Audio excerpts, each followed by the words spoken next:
Hey horror fans, welcome back to Room 237. Coming at you with a kind of a random review. Since this is January 1st, I figured I'd do something kind of special for the occasion. New Year's Evil from 1980. It's a slasher film. Don't dare make New Year's resolutions unless you plan to live. Yeah, this came out during the 1980 slasher boom, where everyone was still trying to cash in on Halloween, trying to cash in on the newcomer Friday the 13th. And like Halloween and Friday the 13th, everyone was going after days on a calendar for a title and a theme. And also in 1980, you had Christmas Evil, which I did review. Now, this is a slasher film that you'll always hear come up when slashers are discussed, or see the cover on like horror documentaries when they talk about slasher films. So I guess it's a major one, but I had actually never seen this before just now, because DVDs of this are kind of hard to find. Sorry about that glare. Shout Factory did a release, but every place I go that can get it either can't get it or it is pricey as hell. So I just watched it on YouTube with bad quality and bad sound, and that didn't help this movie at all. You know, I was always under the impression that like the older the slasher film is, the better it might be. No. You know, like, I always thought, oh, well, all slashers I've seen from, like, 80, 81 have all been great. This would honestly be up there with, like, or be down there, depending on how you look at it. I would put this with, like, Don't Answer the Phone, Madhouse, 1980 Madhouse, not Vincent Price Madhouse. And just boring, dull slashers. Night School. It's not very enjoyable. This came out December 19th, 1980. Starring Roz Kelly, whoever that is. Oh, she was Pinky on Happy Days, Fonzie's girlfriend. And you had some band. Who was this band?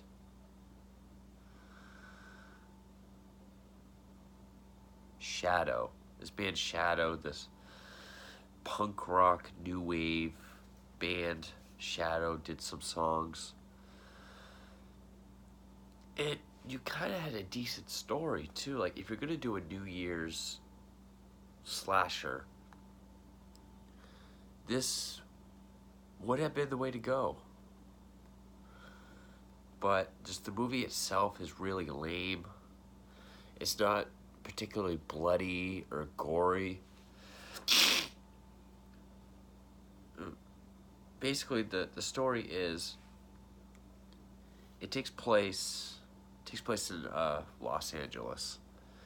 And when I first started out, I thought, oh, it's like the social elite. It had like a Wall Street type feeling. But no. It's all these sort of celebrities and TV personalities. Like, the lead, Roz Kelly, plays this woman, Diane, also known as Blaze. She's a punk rock TV personality doing this New Year's show where the band Shadow's playing. The title song isn't that bad, but then there's another song about like the stroke of midnight that was actually kind of catchy. And she gets this phone call by this guy with a voice changer. It's, I am a female. You know, the camera's really up close, and you can tell he's overacting. Saying he's gonna, I will commit murder. She doesn't really believe him. And pretty much, the killer's MO is, and this is really interesting, every time zone, every other time zone, when it strikes midnight, he's going to kill someone. So, you know, you'll get a few different, like, New Year's in a range of a couple hours. But I don't think there's very many time zones. And the killer is super fucking lame in this movie. It's one of those slashers where the killer doesn't just pop up to kill. We kind of follow him around a bit. Like, we see his face. We see him going around doing stuff. And the guy that played him wasn't very good. He's played by Kip Niven. Can't even click on his name. Niven, Kip Niven. He calls himself Evil. He's New Year's Evil. And, I mean, the kills are really nothing special. Some stabs, some suffocations. There's really nothing to it.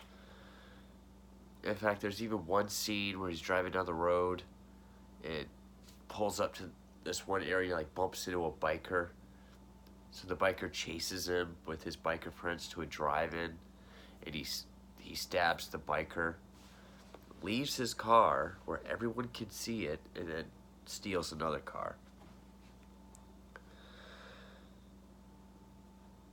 It does feel pretty dated, because there's this part where he pulls up to this one woman, and he's like, oh, I'm on my way to Eric Estrada's house.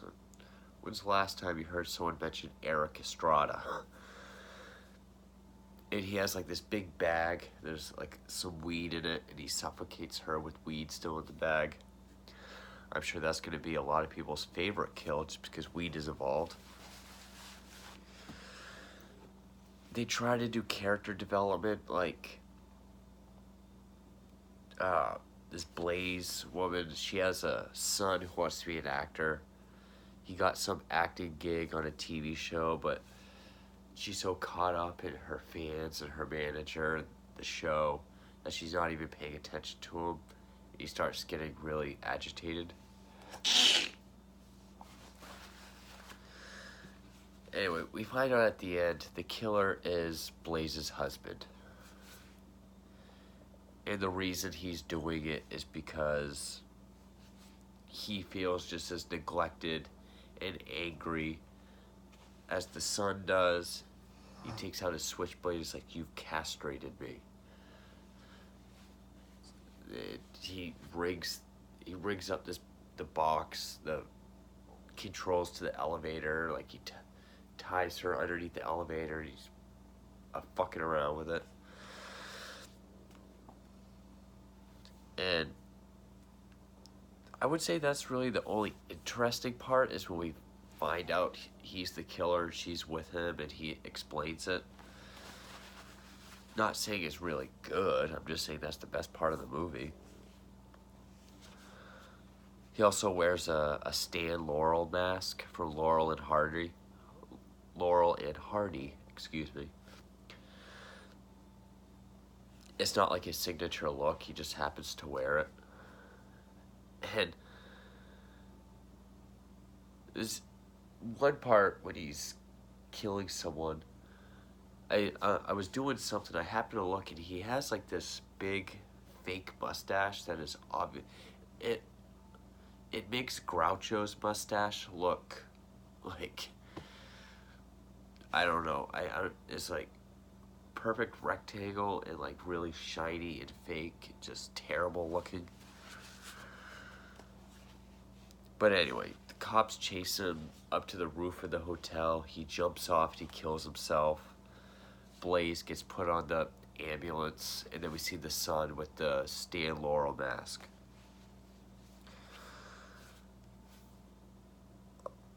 but he's at the ambulance and the EMT is dead and he has the mask and it's like, okay, setting it up for a sequel.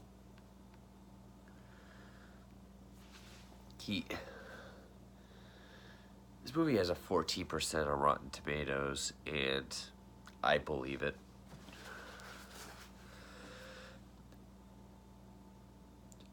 There's not really red herrings, but there's people that the officers, because the officers are all over the hotel, kind of like King of Comedy of Robert De Niro.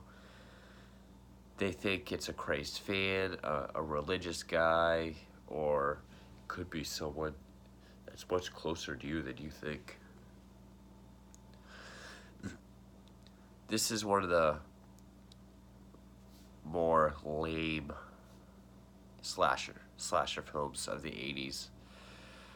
I would definitely say it's the lamest slasher film that has to do with a holiday. I know that for damn sure. And yeah, it's just frustrating because I like the idea of going around killing people on New Year's, making it this big threat, and the fact that you're gonna strike whenever another time zone hits 12. But like, there's one instance where he kills two people, like two people that are together, like in quick succession. So it's almost like he's breaking his own rules, and he's also going after people who are like naughty girls, because that's another thing about him. Apparently, he was in a sanitarium for some years. He's been wronged by women his whole life. He even goes on a tirade about how women are bad people, they're evil and manipulative, and I mean, there were critics going after slasher films back then for being misogynistic, but that whole tirade he went on, you could not get away with trying to do that today, even if it's fiction. But yeah, I thought this was very boring, very hard to get into. Even with slasher films, you can kind of give a little bit of leeway on story and acting because it has kills. But even the kills in this aren't anything spectacular. They're not super bloody or gory. They're rather bland. But yeah, for a 1980 slasher film, I was actually really disappointed. This is not a super great slasher at all. But anyway, 1980 New Year's Evil went away anyway. New Year's Evil. Happy New Year's to all of you, and thank you for watching.